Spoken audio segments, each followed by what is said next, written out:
Prepare yourself. It's time for another awful, spooky wrestling moment. Watch if you dare.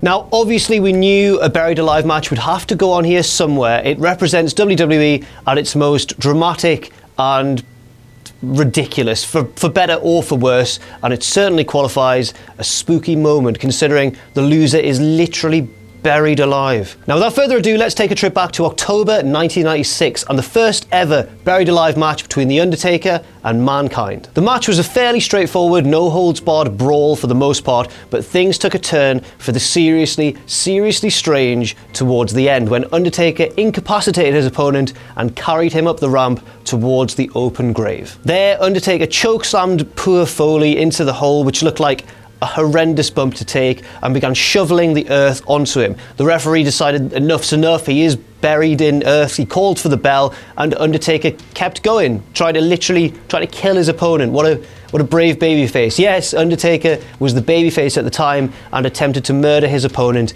in cold blood on live pay-per-view. Such a hero.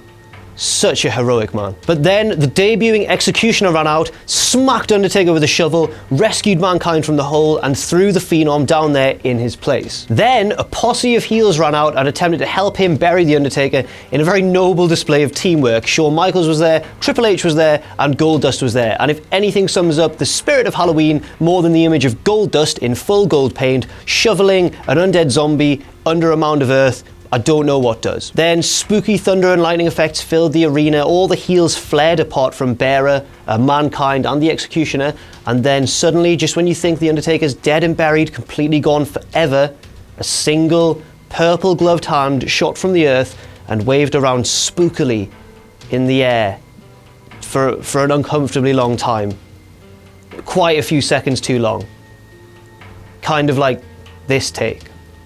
And thus began the trend that we all know and love of The Undertaker ending up buried in the ground during his own specialty matches of the Buried Alive match. Whether he wins or loses the match, he's always the one who ends up buried at the conclusion of the bout. Why is it his specialty match? He's f***ing terrible at them. That's all for now. Check back tomorrow for another awful, spooky wrestling moment.